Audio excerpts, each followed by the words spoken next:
Oke, halo semuanya. Perkenalkan, nama saya Dwi Budi Fitriadi dan di sini saya akan mengerjakan suatu tugas dari mata kuliah Jaringan Komputer 1 yang mana di sini saya harus mengonfigurasi DHCP server. Di sini topologinya ada internet, ada PC host sebagai akses konfigurasi untuk VirtualBox.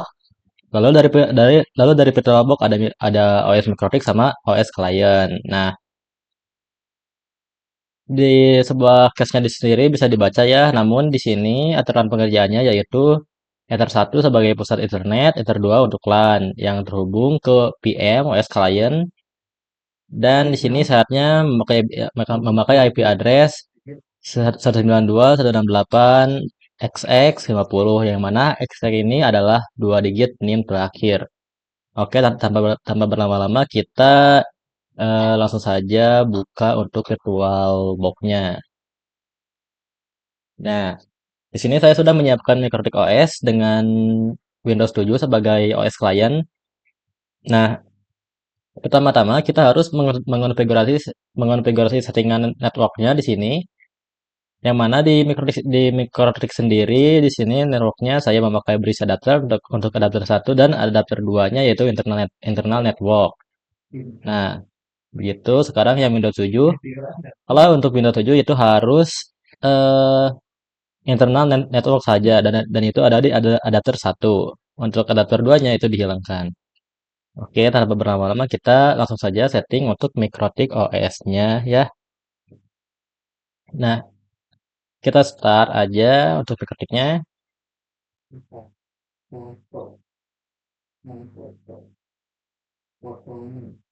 Nah, seperti itu.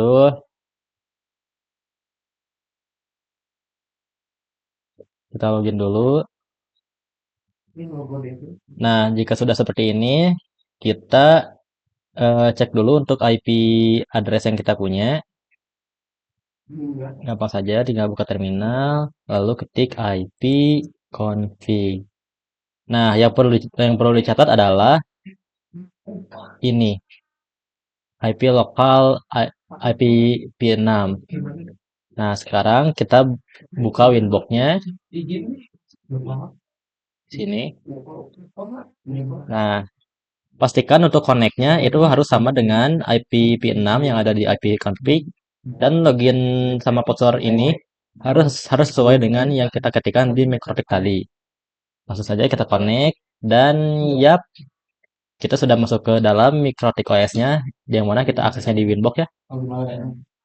Pertama-tama kita harus konfigurasi interface-nya dulu. Untuk interface-nya sendiri di sini udah dikonfigurasi ya awal-awalnya. Ada internet, ada Ether 1 internet dan Ether 2 sebagai LAN. Nah, setelah itu kita konfigurasi DHCP kliennya. Dia bisa masuk aja ke IP lalu DHCP client. Di sini ya lagi-lagi kita udah memasukkan Ether 1 internet, namun kita coba lagi agar memastikan saja. Nah, gampang saja kita tinggal tambahkan, lalu apply dan oke. Nah, seperti itu dan pastikan untuk statusnya itu bound.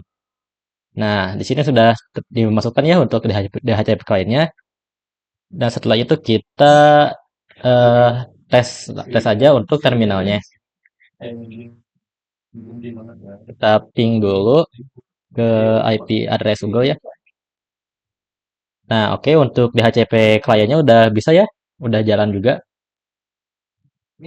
Sekarang kita akan lanjut eh, ke menambahkan IP address untuk statiknya, untuk LAN-nya. Nah, gampang saja. Di sini kita masukkan seperti yang ada di tugas ya. Nah, yang ini 192, 168, double X dan 50. 168 dan 2 digit terakhir NIM saya lalu 50/24. Untuk interface-nya kita pakai yang LAN ya. Dan jangan lupa klik apply dan oke. Oke, begitu untuk konfigurasi addressnya. Sekarang kita akan langsung masuk ke DHCP servernya agar kita bisa mengonfigurasi IP secara otomatis. Jadi kita tidak harus memasukkan IP secara manual ke eh, OS klien kita. Langsung saja di sini tinggal DHCP setup, langsung kita pakai yang ini ya, yang LAN.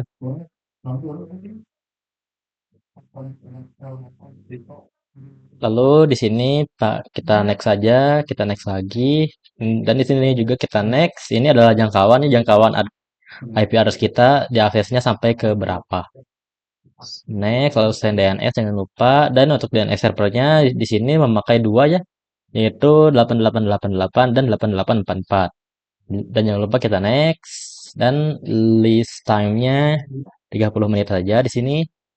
Next, dan ya begitu untuk DHCP servernya kita udah konfigurasi. Dan jangan lupa kita konfigurasi di akhir yaitu firewall-nya. Nah, di sini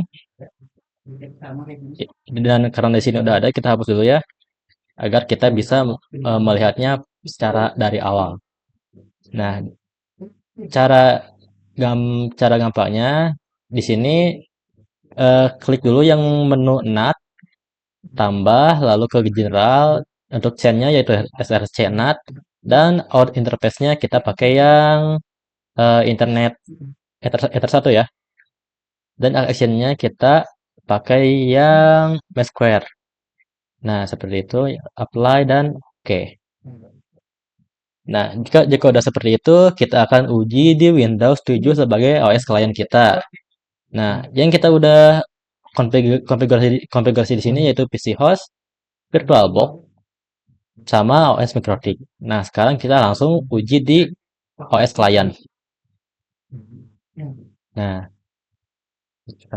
langsung saja start.